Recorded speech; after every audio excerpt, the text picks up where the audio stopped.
Kraft presents The Great Gildersleeve. The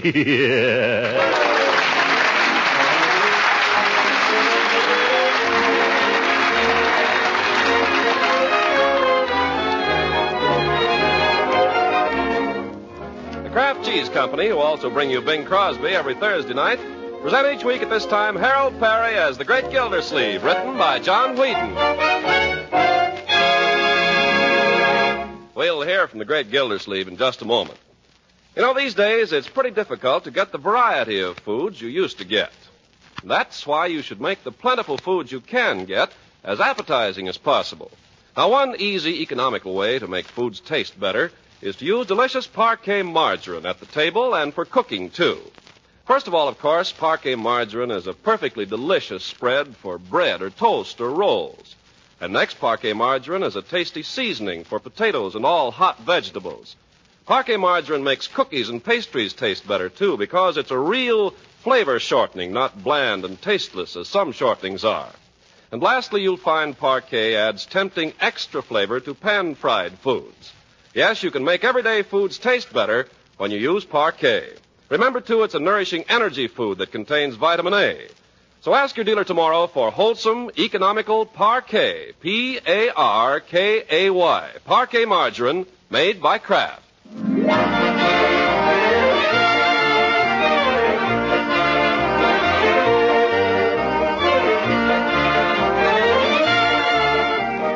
Well, let's get on to the Great Gildersleeve, who's been putting in a busy Saturday morning down at the Water Department trying to clear his desk of all the odds and ends that have piled up there. As we join him now, we find him almost down to the blotter and feeling pretty good about it. Action, yes, action. That's the keynote today, Miss Fitz. And you have accomplished a great deal this morning, Mr. Gildersleeve. Yes, sir. Never put off till tomorrow what you can do today. I try not to. Procrastination is the thief of time. There's a letter here. Time and tide wait for no man. This woman wrote in 2 weeks ago. For want of a nail, the shoe was lost, Miss Fitch. Action, that's the thing, action. Mr. Gildersleeve, are you going to answer this woman's letter? What does she want? Action. Sure. Well, let's see the letter. She says she wrote in 2 weeks ago and never got an answer. Oh, yes, I remember this. Take an answer. Very well. Dear Madam, in reply to your recent letter regarding a Neil in your bathtub, we wish to thank you for calling this to our attention. After a thorough investigation of the matter, we wish to report that it would have been impossible for the said eel to have gained access to your tub through the faucet. As all our water is carefully filtered, and furthermore, standard plumbing fixtures are too small to accommodate an eel of the dimensions you describe. We can only suggest that the creature either crawled up the drain, in which event your attorney should get in touch with the Department of Public Works, not us. Or possibly it was placed in your tub by an enemy. While it's out of our department, we'd suggest that a stopper kept in the tub at all times should prove an effective precaution against eels in the future. Failing which, we'd advise a closer check on your friends. Very truly yours, Throckmorton P. Gildersleeve, Water Commissioner. You got that? Yes, Mr. Gildersleeve. That ought to hold her. What's next? Well, I don't know whether you want to do anything about this. Let's have it. Action, Miss Fitch. Let's clear the decks here. Very well. This is no time for bottlenecks. No. You'll notice that in every photograph of Donald Nelson, there's not a single paper on Donald Nelson's desk. That's the only way to be an executive. Do it now. Strike while the iron is hot. Come. What have you got there? A 6-month reminder from your dentist. Well, suppose you put that in the deferred file. That's where it came from. You're a hard woman, Miss Fitch. All right, call up the dentist and make an appointment for Monday. Good. For Leroy. Come on, let's get on here. Time's a-wasting. Have you got the application for my B gas ration? Yes, it's right here. Oh, I must remember to get that in this afternoon. It's all filled out. All you have to do is sign it. I better check it over. Let's see here. It says, occupational use of the vehicle. If vehicle is used for driving between home and fixed place of work, in the principal occupation as stated in items 4 and 6 above, answer all questions in Part A below.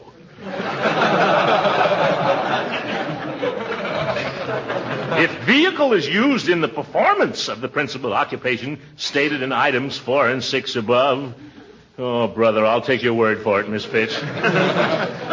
You also have to get the signatures of any person sharing the ride with you. Oh, well, Judge Hooker's my share of the rider, but he isn't speaking to me. He can darn well sign, though. I understand very few people are going to get the B rations. Oh, I'll get one all right. After all, I'm a city official.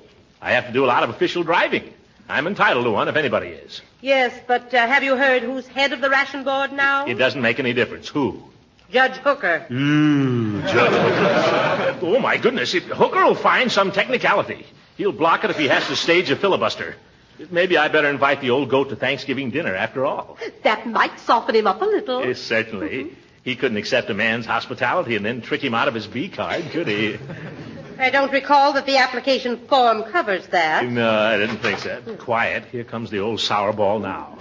Well, hello there, Judge. When does the bus leave, Gildersleeve? The bus leaves whenever you're ready, Judgy. I'm ready now. Be right with you. Can't keep a customer waiting, can we, Miss Fitch? I'll get my hat and coat. Mr. Gildersleeve, you're not forgetting...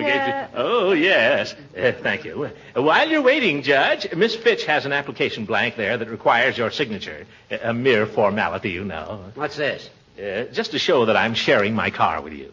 Oh, so you're applying for a B ration book, huh? Aren't we all? Give the judge a pen, Miss Fitch. Here. Oh, use mine. It's a self-filler. I think you'll like it. There, that's it. There you are. Thank you, Judge. Well, see you Monday, Miss Fitch. Oh, by the way, Horace, I meant to ask you before. I hope you'll give us the pleasure of dining with us as usual on Thursday. I thought you'd forgotten all about Thanksgiving. Not at all. Thanksgiving wouldn't be Thanksgiving without you, Horace. You know that.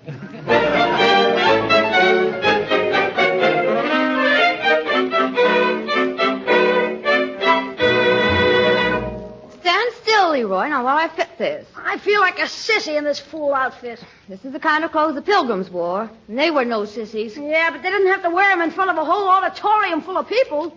Stand still, will you, before I jab you with this pin. Courtship of Miles Standish. Why don't you speak for yourself, John? Yeah. Oh! Told you you'd get stuck. You know, I think you're going to look real cute when I get this down. That's just what I'm afraid of. That's what the whole school is going to think. Leroy, will you stand still? It wouldn't have been so bad if I was Miles Standish. I'd get to wear a helmet. But John Alden, that panty waist. I'm lucky the teacher didn't make me play Priscilla. I don't see why you feel that way. John Alden is a hero. Remember, it's John Alden who gets the girl. Yeah, Ethel Hammerschlag, can have her.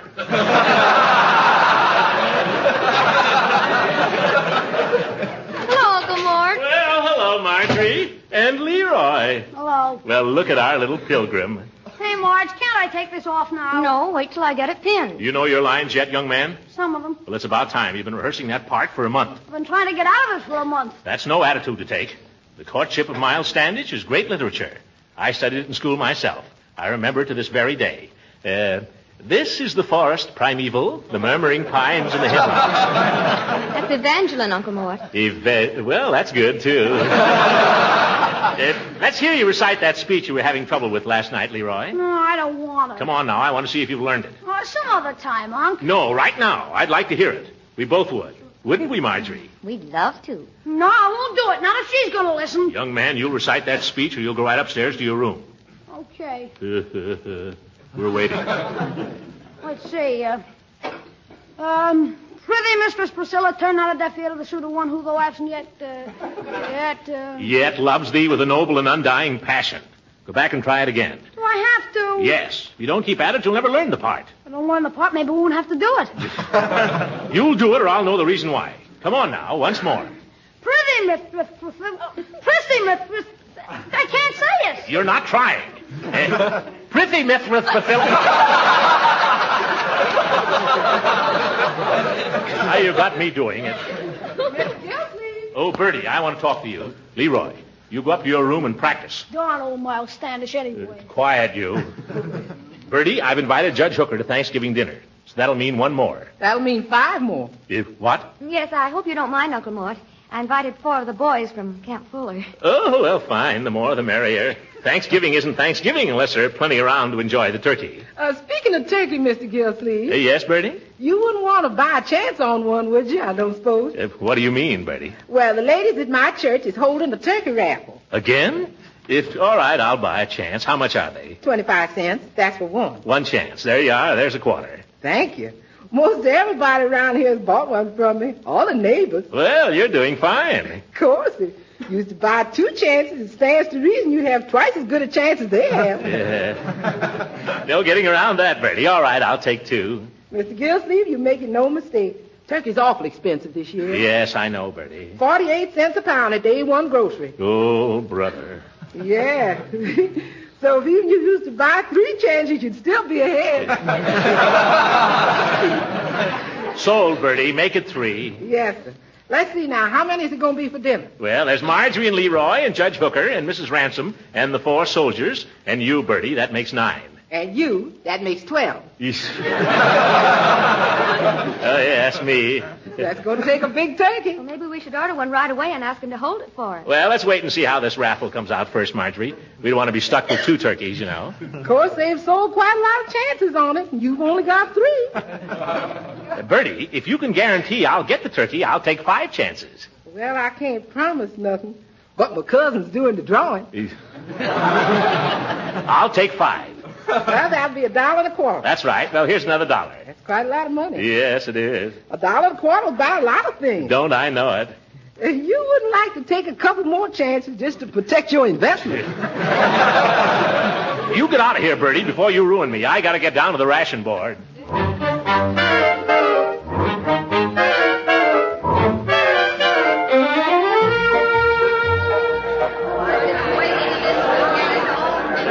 Brother, look at that crowd. Pardon me, could somebody tell me whether this is where you get B ration books? No, this is where you don't get them. Yeah, wise guy. Madam, would you mind? You can't shove in here. I'm not trying to shove in. Into the line. Into the line.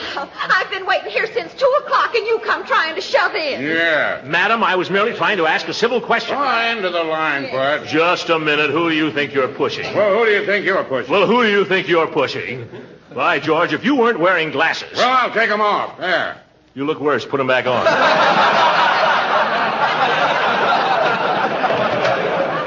What's the fuss here? What's the fuss? He tried to shove in ahead of me. I did not. He did, too, and he squeezed my hand. Oh! Now, look here, my good woman. We'll have to ask for order here, my friend. Why don't you just take your place in the line? I'm trying to find out whether this is the right line. I've come for my B ration book. Oh, you've come for it, huh? Yes. I have my application right here. You and 100 million others. What? Young man, evidently you don't know who I am. I happen to be Throckmorton P. Gildersleeve, and I have to do a lot of driving. Where to? Well, out to the reservoir. To the reservoir. What for? To see if there's anything in it. Yeah? Listen, brother, if we gave a ration book to everybody who wants to drive out to the reservoir for a little necking in the moonlight... I don't do any necking in the moonlight. Oh, you like it in the dark? Yeah, no! And I didn't come here to be insulted by underlings. Into the line, Bud. Yes, end of the line. Oh, shut up! Oh, Judge, I want you to tell this young whippersnapper here where he gets off. Well, now, Gildy. He has the nerve to tell me I'm not entitled to a B ration book. Well, he may be right, Gildy. You're only sharing the ride with one person. You can't throw those technicalities at me, Hooker. You're the share, my rider. You signed this application yourself. I know that, Gildy. As a share of the rider, I'd be delighted to see you get your ration book. But as a ration official, I couldn't possibly pass this application. My conscience wouldn't allow it. All right, Judge. As a ration official, you needn't bother to come to Thanksgiving dinner. And as a share of the rider, from now on, you can walk. Into the line. Oh, you can have your old line.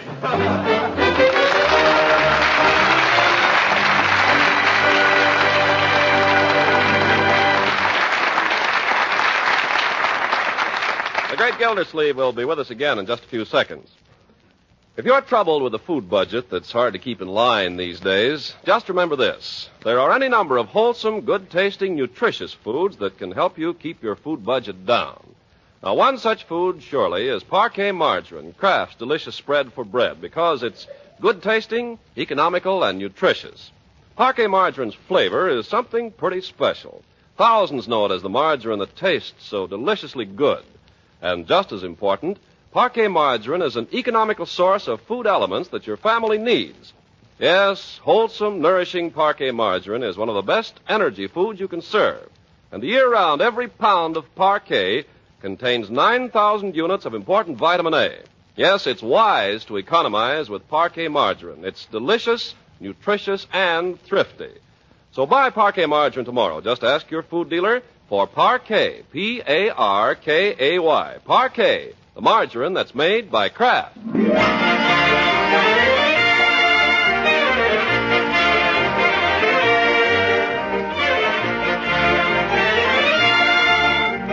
Now back to Summerfield to the great Gildersleeve. Apparently, he'll get no more gas than the rest of us. But what about turkey? It's Tuesday afternoon now, only 2 days before Thanksgiving. And we find our hero checking last-minute details with Marjorie. What about those 4 soldiers, my dear? Are you sure they're coming? Oh, yes. I had a note this morning from their commanding officer. They'll arrive at 12 o'clock sharp in a jeep. A jeep? Mm-hmm. Oh, brother, what an appetite they'll have. I'll have to run around the house a couple of times to get myself up to concert pitch. Can't let the boys show me up at my own table. I don't think you need to worry about that, Uncle Mort. Oh, yeah. Well, I guess we're all set. Soldiers accepted. Hooker canceled. Mrs. Ransom's coming, isn't she? Well, you invited her, didn't you? No, I thought you'd take care of that. You're the lady of the house. Oh, but I thought you'd want to. Oh, dear. And I went over there this morning to borrow a roasting pan for the turkey and never said a word about it. What must she think? Oh, this is terrible. This is awful. I'll run over there right now. Serves right. She's made other plans. A fine thing. Borrow a woman's roaster and then not invite her to dinner. Oh, my goodness. Oh, Mr. Gildersleeve. Leela, I've come to explain. I don't know what there is to explain, I'm sure. May I come in? Well, I'm rather busy. Just for a moment. Well, Leela, of course you're coming to Thanksgiving dinner Thursday. well, I'm hardly in the habit of going to places to which I've not been invited, Mr. Gildersleeve. But you are invited. You've been invited all along. There was a mix-up, that's all. I thought Marjorie had asked you, and Marjorie thought I had. How do I know? How do I know you're not just inviting me for my roasting pan? Leela, when I thought of inviting you, nothing was further from my mind than a roasting pan.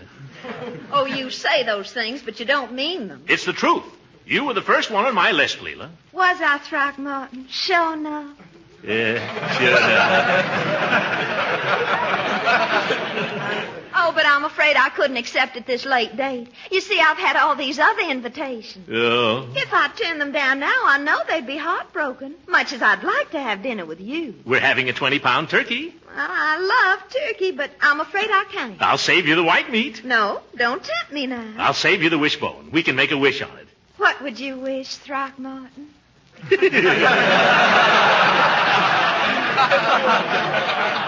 I'm not supposed to tell you. Well, I don't know that I could trust you with a wishbone. And anyway, I've promised these other people. But you've got to come, Leela. Marjorie and Leroy will be terribly disappointed if you don't. So will I. So will Bertie.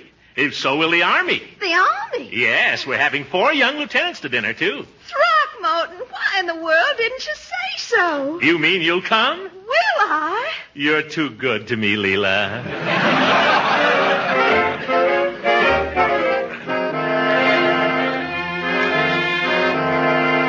What did she say, Uncle Mort? She's coming with bells on.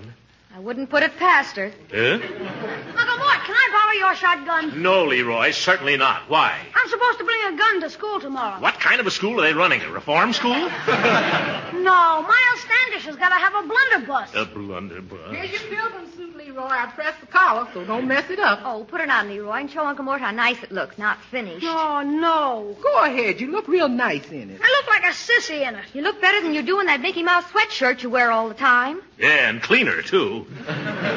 Put on the pilgrim suit, Leroy. Oh, Your sister worked hard on it. It won't do you any harm to put it on once. Go ahead. okay.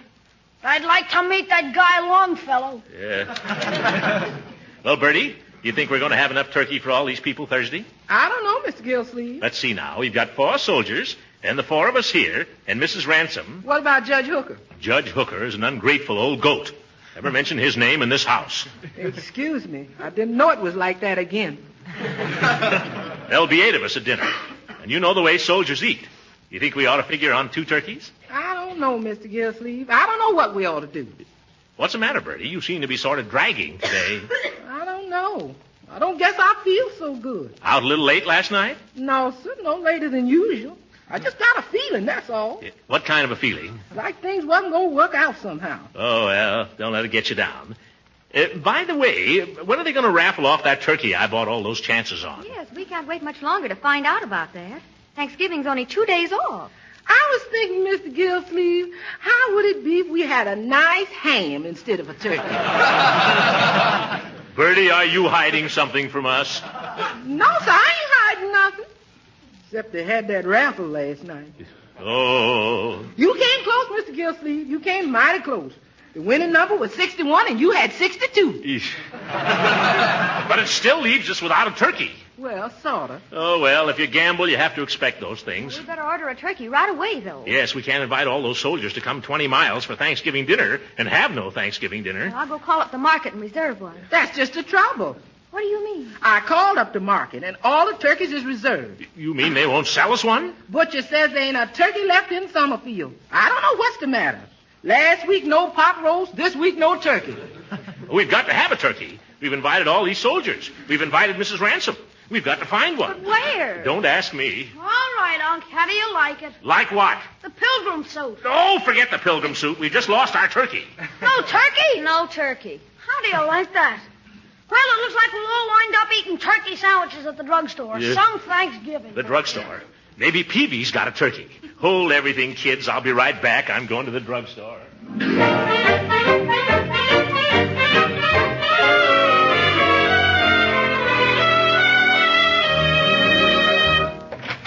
Hello, Mr. Gildersleeve. Peavy. Peavy, you've got to help me out. Well, I'm always glad to do customer service. Good. Have you got a turkey? What was that again? Have you got a turkey? A turkey?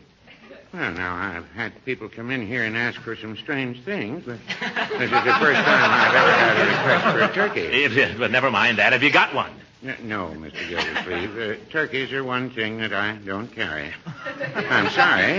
Have you tried the meat market? Of course I've tried the meat market. Why do you think I came in here? I wondered. Now, just a minute, Peavy. You serve turkey sandwiches at your soda fountain, don't you? Yes, we do serve a turkey sandwich. You can't make a turkey sandwich without a turkey, can you? Well, now, I wouldn't say that.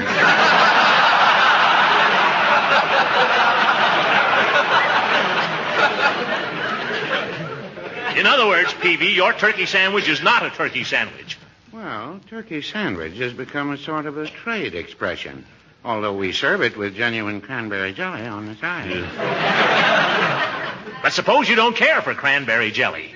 And then you just ask for the regular chicken sandwich. Yes, Peavy, I'm surprised at you. I don't know how you can sleep nights. Well, I did used to have a little trouble, but I just take a cup of hot cocoa before going to bed now, and I find that sets me right. So does Mrs. Peavy. Well, this isn't finding a turkey. I got to get going. Goodbye. Goodbye, Mr. Gildersleeve. Have a nice Thanksgiving. Same to you. Don't drink too much cocoa, and don't let Mrs. Peavy.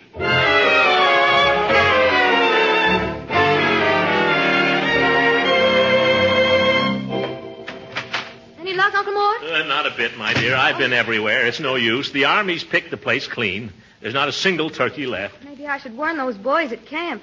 They'll do better if they stay there. Yes. Wait. There's just one chance left. What's that? If we can find out who won the turkey in Bertie's raffle, we might be able to buy it from him. Yes, Bertie! Yes, Mr. Gildersleeve? Would you mind coming in here? Yes, sir? Bertie, do you know who won that turkey in your raffle? No, sir. Do you think you could find out? Well, sir, I might be able to. Then again, I might not. What do you mean by that? Well, if I was to find out who won, you might not like it. Come clean, Bertie. What bush are you beating about now? Do you know who won the turkey? Yes. Well, why didn't you say so? Who is it? Well, you said never to mention Judge Hooker's name. Oh! I told you you wasn't going to like it. Well, there goes our only chance. Uncle Mort, don't you think Judge Hooker would be willing to let you have it? After what I told him down at the ration board? No, my dear, I really gave him a piece of my mind there. But if you took it all back and invited him to dinner again. When he's got the turkey, he'd just laugh at me. Wait a minute. Bertie. Yes? Does Judge Hooker know yet that he's won the turkey? No, sir. I'm supposed to deliver it to him this evening. Excuse me, folks. I got to see a judge about a bird.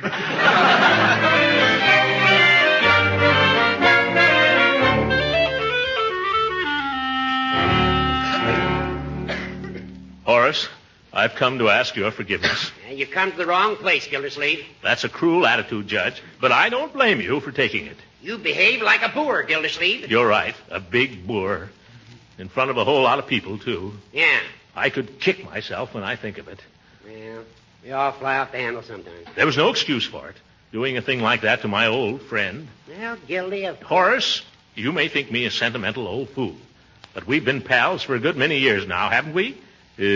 Off and on. Yes, Gildy, we have. Off and on. And we've always had Thanksgiving dinner together, haven't we? Yeah, I guess that's right. Well, I want you to have it with us again this year. You really mean that? Horace, I've said it before, and I mean it now more than ever. If you don't come to Thanksgiving dinner, it just won't be Thanksgiving dinner. Well, then, I'll certainly be delighted to come. Good. Don't forget now. I won't. We'll be counting on you. I'll be there. What time would you like to have me come? Oh, come early, Judge. Come about 9 o'clock in the morning. 9 o'clock? Yeah. And when you come, would you mind bringing that turkey you won in the raffle, Judge?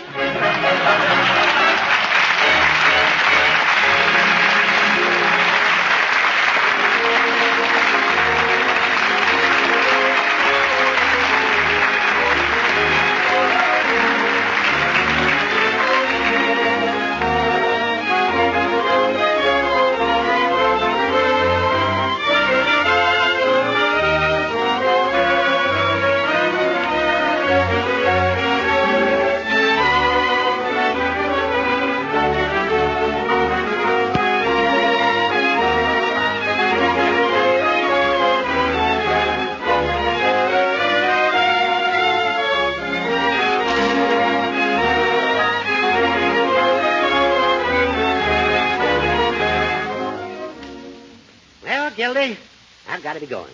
But it's been a mighty pleasant day. Oh, stick around, Judge. The evening's young yet. No, I've got to get an early start in the morning. But I don't know when I've had a finer Thanksgiving. Well, it was your turkey, Judge. Yeah, I share my turkey, you share your car. That's the spirit today. Yeah, and the good spirit, too. It brings people together, Judge. Yes, it does, Gildy. I'm sorry we had that misunderstanding down at the ration board. As a matter of fact, you're probably entitled to a B ration. You use your car for official business. Well, I don't want a B book. What? No, I've been thinking about it, Horace. It seems to me the spirit of rationing is to get along with as little as you can, instead of grabbing all you can get. You're absolutely right, Gildy. And I'm glad to hear you say it. You're a credit to the community. Well, thank you, Horace. And you may rest assured that even though I've only a humble A ration, my car will still be at your service at all times. You mean that, Gildy? I do indeed. That's fine. I've got to meet a train at Moore's Junction at 6 o'clock tomorrow morning. Good night, Gildy. Good night, everybody. Original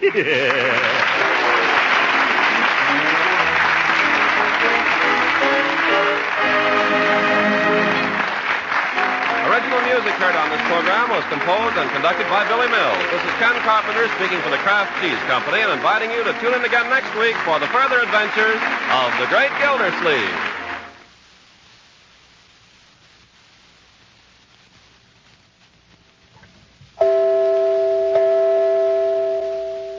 Ladies, when you want to make good macaroni and cheese, get a package of Kraft Dinner.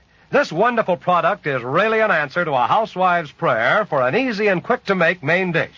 It takes only 7 minutes cooking time to fix delicious macaroni and cheese with Kraft Dinner. Put the macaroni that's in the package into boiling water and cook rapidly for 7 minutes. In just that short time, you have fluffy, tender macaroni all ready for the cheese goodness. So you take the package of Kraft Grated, which comes with Kraft Dinner, and sprinkle it on the macaroni, stirring the delicious cheese flavor through and through. That's all there is to it. Your macaroni and cheese is ready to be served. And once you've prepared it this way, you'll never want to go back to the old-fashioned way of baking it. Not when Kraft Dinner gives you such tempting macaroni and cheese in just 7 minutes. Why not try it tomorrow? Just ask your dealer for a package of Kraft Dinner. It's so convenient, so economical, and so good. This program reached you from Hollywood. This is the National Broadcasting Company.